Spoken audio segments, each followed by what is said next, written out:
Welcome back to Broken Electronics. I'm Lee, and it gives me great pleasure to announce that the slow boat from China has arrived. And I now have two 6-core Intel Xeon processors running at 3.46 gigahertz, which I'm going to put into the dual CPU tray for my third Mac Pro 5.1 from 2010. Now, what's in that tray currently are two 2.4 gigahertz quads. So I'm sure you can imagine this will be a massive upgrade, going from 8 cores to 6 cores total, with over 1 gigahertz improvement on each CPU. I am really looking forward to this. I hope you are too. And if you are, stay tuned. Alright, it's occurred to me that I can do several comparisons here very directly. We are, of course, here on the soon-to-be upgraded 2010 Mac Pro. Right now, this is with 2.24 gigahertz quad-core Intel Xeons with 48 gigabytes of RAM. Alright, and that wonderful little 500 gig Western Digital SSD and PCI slot. So we've got a very fast computer. We can look first of all here at the comparison for folding. 54,000 pushing onto 55,000 points per day. Now what I'm going to do is shut the machine down, of course, take the dual tray out once it's cooled down, put the single CPU tray back in to get the comparison between these two. But one other thing we can do, like taking a look at our network here, get a direct comparison with the fully upgraded Mac Pro. It's probably going to be a little hard to see here, but yes, we do have 2 by 3.46 gigahertz. Note the memory is now running at 1333 megahertz.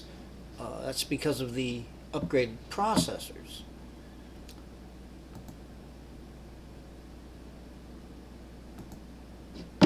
And we see here we're running at 109,000. So roughly twice the performance, which is kind of what you would expect. I've seen it greater. I've seen actually quite a bit more, but we're basically right where we would expect to be here, at twice that performance. All right. Now, another thing to look at. That's the compute test. I'm looking for the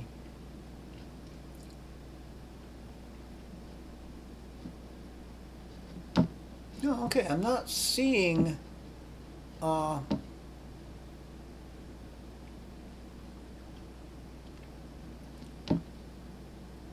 okay, yeah, here it is. No, that's a 2.8. Yeah, that's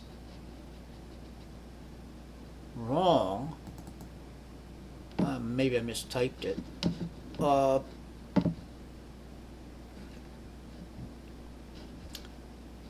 2591 single core and 8968. No, I think it's higher than. Okay. You hang with me. Since I'm going to shut the machine down, I'm going to shut down this folding operation. But you remember this 54,789. And then run ourselves a Geekbench. Stay tuned.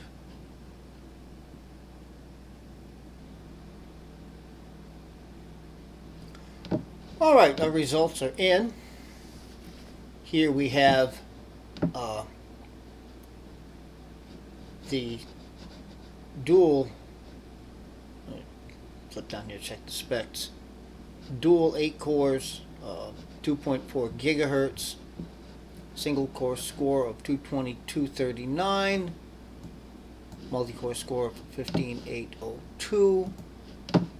Now, this, of course, was back an older test. Now, I was still running High Sierra at that point, but I think this will probably tell us. And lesser RAM, so I probably should run this test again, but just to see the comparison now, yes, the single core score trounces the single core score, and that makes sense. This is 3.46 gigahertz. This is 2.4 gigahertz on a single core. Multi-core scores, 6 cores but faster processors, 8 cores, slower processors. It's pretty much a wash. This is 700, less than 650 point difference is well within test-to-test variation. Once I put the single CPU tray back in, I'll end up running the CPU test again, just because we do have more RAM now. Well, no, we won't have more RAM. Of course not, because that's the 24 gigs. That's all we can put in here. But we will have a different OS. I don't really see why that would make a difference. All right. And I'm also going to set the machine to folding and let it run for a while to get itself up to speed so we can get a more direct comparison. So I'm going to shut this down, let it cool off, and we will be back with the single CPU tray in. Stay tuned. Okay, well, here's the Geekbench CPU test in Mojave. Got finally figured out what's going on with all of this. The comparison, I don't have that test right in front of me. However, we are clearly running a much higher single core score. In fact, about 1,000 points higher between this and the dual tray as it's currently constituted. And the multi-core score is very, very much in the ballpark. This came out a couple hundred points lower, but that's well within test-to-test variation. Where we are seeing a more distinct difference here is in folding. I've been letting it fold. Let fold overnight and continuing today, and it is lagging behind with the single tray. So I guess we're seeing there in folding that clearly those extra cores are making, even though it's only a couple of extra cores, it's making a noticeable difference. It was running about 55,000 points. And this has been 48.49 most of the day. Hasn't really broken 50 yet. So, this of course is all going to change because we've got a big upgrade to come. That dual tray. So I'm going to leave it running here with the single tray. Upgrade the dual tray. Then we'll make the big switch and see where we are then. Stay tuned.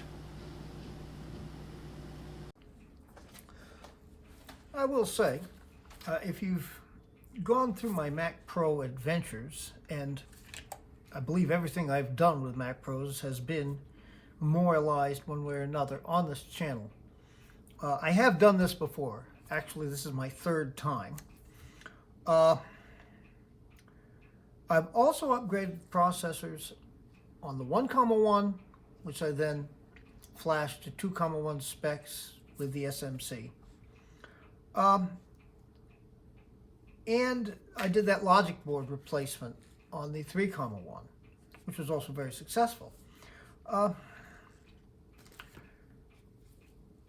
Apple figured it out by the time they got here to the 5,1. This is joy.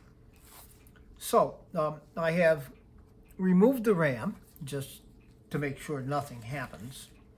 So what I'm proposing to do is to go through the entire process in real time, including unscrewing the screws, on one CPU, this one.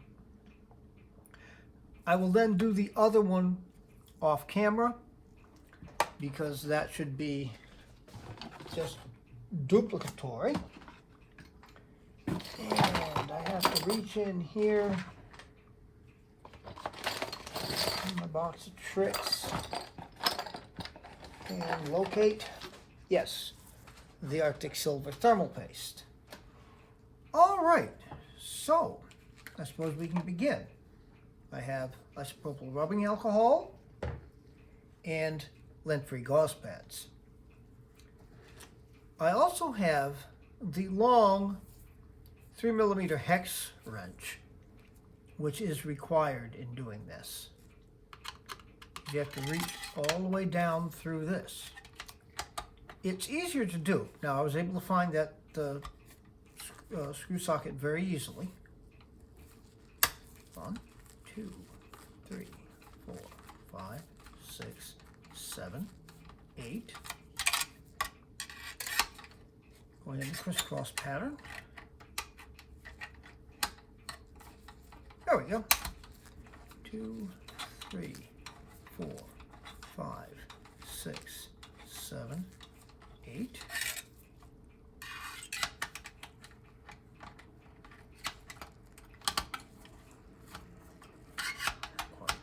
There we go. Fun.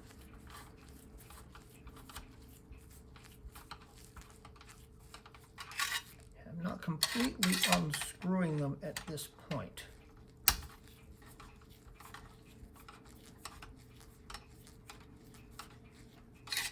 All right.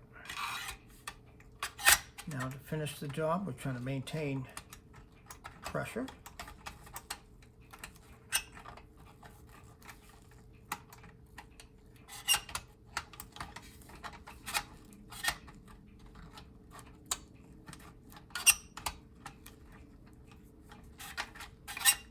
Not being so fortunate now in finding this screw. There we go.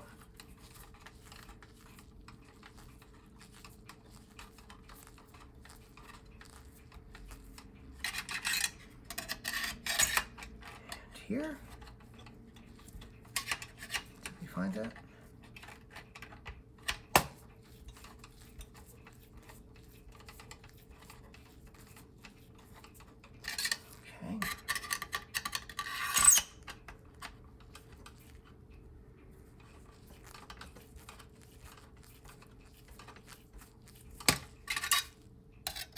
Hear the clip there.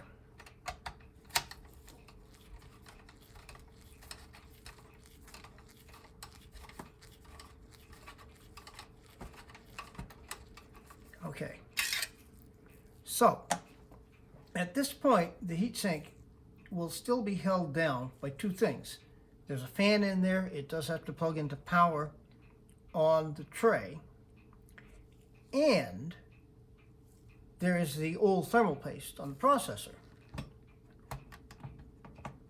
Seems like I'm not quite unscrewed on this one.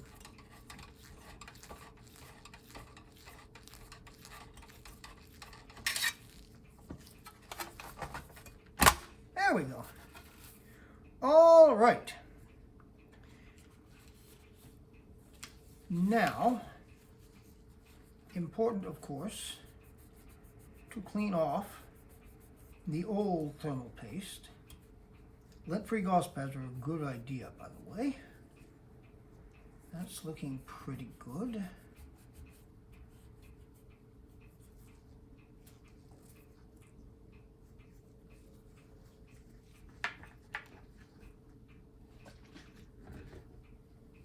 Just to go over that one more time. There we go. And we can get a little bit of dry there. All right, now, some people will then go through and clean off this processor. To be perfectly honest with you, these 2.4 gigahertz quads are virtually worthless. I'll keep them around just in case I have some use for them at some point, but they're not really worth a whole lot. So we've got a clip here that comes up, and then there we go, release. Now, to get the new CPU oriented correctly, and I'm going to give this a bit of a dry. I cleaned that off, and it should be pretty darn clean. I think this one actually shows sign that it was pulled. The other one looks pretty new. That shouldn't make a difference. Okay, there is, in this corner here, a little arrow.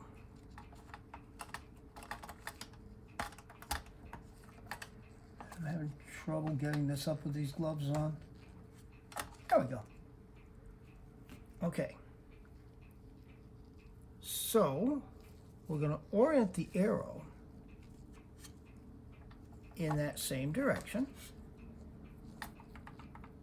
So we are solidly in, not bending the pins. Now, the first couple of times I did this, this was kind of scary. I put that down, and then I had to press pretty hard to get that clip back on. My worry, of course, at the time, having not done it before, was that, you know, didn't have it in right. I was clamping down too hard. I was going to break a pin. Turns out not to be the case. You do have to press pretty firmly. It does exert some pressure there on the CPU. All right.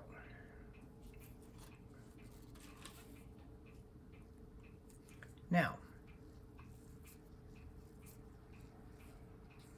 to see a lot of different ways of doing this, what has seemed to work for many people and has worked for me in the past is that pea-sized dollop right in the center. And as the heatsink screws down, that should secure us very, very well.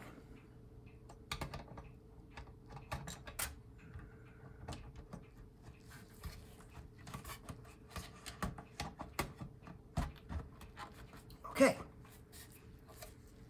that should do. I felt that sink in.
I'm having to turn this rather a lot here.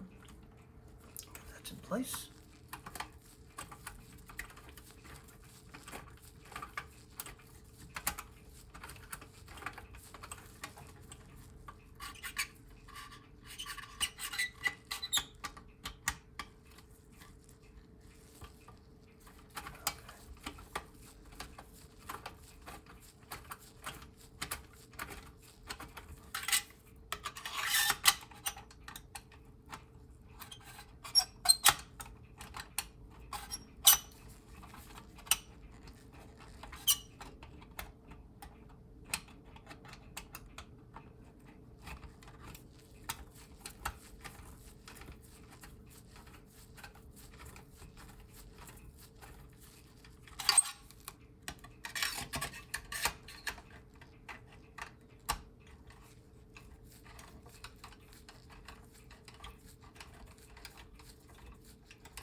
Okay, you don't have to worry about cranking down on it. I mean, I wouldn't crank it really tight, but until it stops turning. With the 4,1s from 2009, you do have to be concerned about that, particularly if you're using lidded CPUs. Well, okay, I'm going to finish this up off camera, and then we'll be back to get it into the machine. Stay tuned. Well, the one note I'll make on this is that I did have to turn those screws more than I remember. On the other hand, it's been some months since I've done this, so we shall hope that I did it right. Now to put it back in the machine, put some RAM in, and see that it boots. Stay tuned. It is no surprise that so many people love these machines, so as certainly I do. Put our new CPUs in. Simply press the lever, try not to knock the camera over.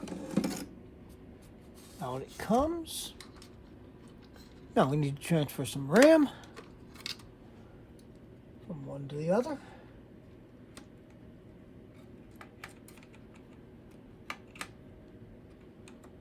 Come on, get in there.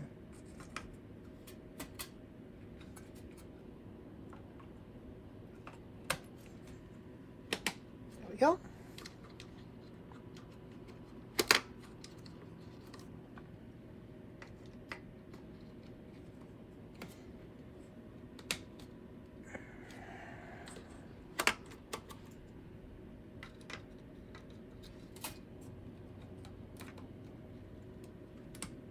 And we're ready to insert it.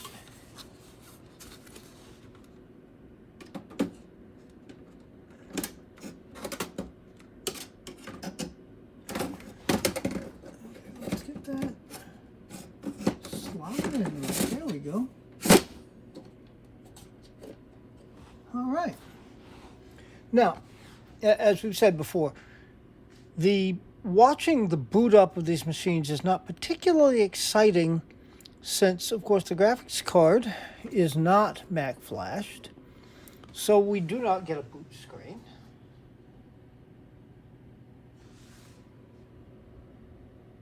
All right.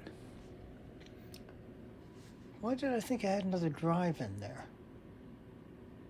I was sure I had another drive in there. Well, no worries. I will sort that out.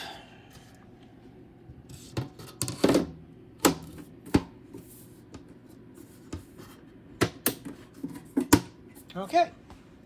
So, next thing you should see will hopefully be the desktop for Mojave. Stay tuned.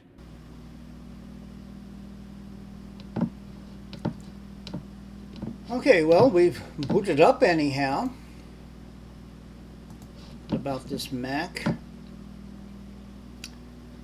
Well, okay, we see our 2 by 3.46 gigahertz 6-core Intel Xeons. That's good. It's saying only 40 gigabytes of memory, so we're missing 8 gig there somewhere. And we see, this is the one that's missing. There are actually 3 modules in each slot. So yeah, that's what's missing. Well, I shall mess around with that, but I think I'm going to soldier on at this point. What I really need to do is open up Geekbench, and we shall run this and get our comparisons. Stay tuned.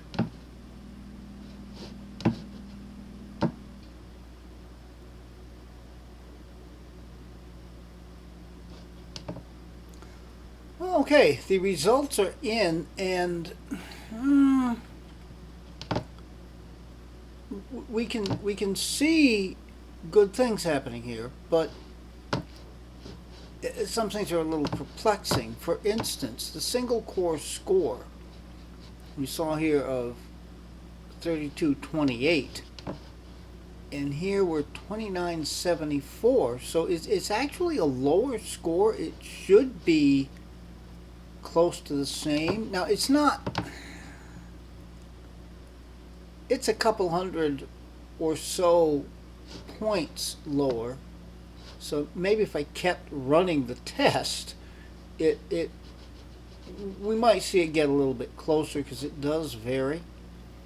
And yeah, we're seeing in the ballpark of 10,000 points higher on the multi-core score. Again,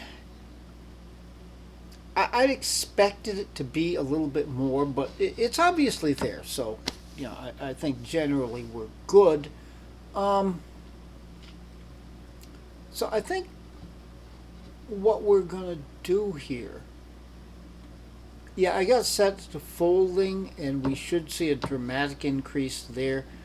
I also got to figure out that RAM situation. That unrecognized RAM module might be having an effect. It might very well. So we're going to have to see, because you can see down here, this was 24 gigabytes with the single tray, and the 40 gigabytes. And it seems to be processor A where that stick is not registering. So that may be making enough of a difference to notice. Still in all, I think that's just cleaning things up. I think we're going to call an end to this video on a successful note. So this is good. So be good to other people. Our world is going to be better if you do. Be good to yourselves so that you can enjoy that better world when hopefully it does come. And since it doesn't seem to be here yet, take very, very good and careful care. So we will be back with more videos. This has been Broken Electronics.